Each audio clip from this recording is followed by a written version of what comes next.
చేసే విధంగా ప్రయత్నం చేస్తా ఉన్నారు, లేని దాన్ని మాట్లాడే ప్రయత్నం చేస్తా ఉన్నారు.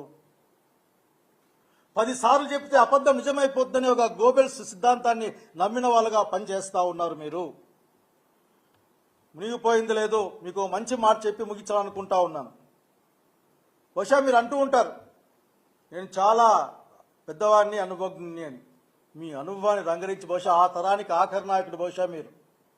మీ అనుభవాన్ని రంగరించి మీ వాళ్ళకి చెప్పండి, ఒక ఆదర్శంగా నిలవండి. వచ్చే రోజుల్లో ఈ యువతరానికి ఏ విధంగా రెస్పెక్టబుల్ పాలిటిక్స్ జరిపించాలో, ఏ విధంగా గౌరవాన్ని ఇచ్చి పుచ్చుకోవాలో, ఏ విధంగా ప్రజాస్వామ్య విలువల్ని కాపాడుకోవాలో ఈ భారత రాజ్యాంగం ప్రకారం, వేరే పుస్తకాలు కాదు, భారత రాజ్యాంగం ప్రకారం, డాక్టర్ బాబాసాహెబ్ అంబేద్కర్ ఇచ్చిన రాజ్యాంగం ప్రకారం భారతదేశాన్ని, అందులో బాగా ఆంధ్రప్రదేశ్ని నడిపించే విధంగా మీరు కృషి చేయాలని కోరుకుంటున్నా, ఈ దేశ పౌరుడిగా, ఈ రాష్ట్ర పౌరుడిగా.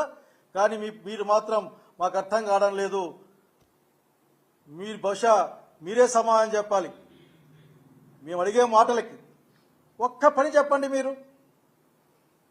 ఐఎమ్ రిక్వెస్టింగ్, డిమాండింగ్, ఒక్క పని గుర్తించుకునే దగ్గర ఒక్క పని కూడా ఈ 9 నెలల ఇవాళ మేము ప్రవేశపెట్టినటువంటి కార్యక్రమాలు, రైతు భరోసా కానీ, ఈ క్రాప్ చేయటం కానీ, రైతుకు లైసెన్స్కి సంబంధించి కానీ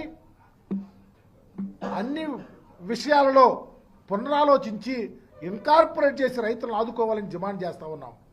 ఎంత దారుణం అంటే, ప్రతిపక్ష నాయకుడు వస్తూ ఉంటే ఒక్క పోలీసు కూడా లేడంటే మీ పరిపాలన ఎంత దారుణంగా ఉందో, జగన్మోహన్ రెడ్డి గారి మీద ఎంత కుట్ర కక్ష సాధింపు చేస్తా ఉన్నారో అర్థమవుతా ఉంది.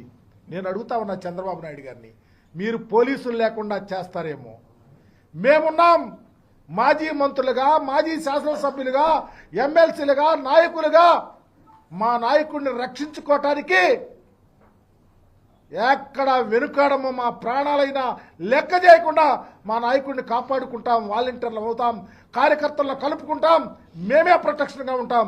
మీరు అనుకున్నారే ఈరోజు ప్రొటెక్షన్ లేకపోతే కేసులు పెడతాం, మీటింగ్ జరిగితే కేసులు పెడతాం, లేకపోతే పోలీసులు లేకపోతే మీటింగ్ జరగదనుకున్నారు.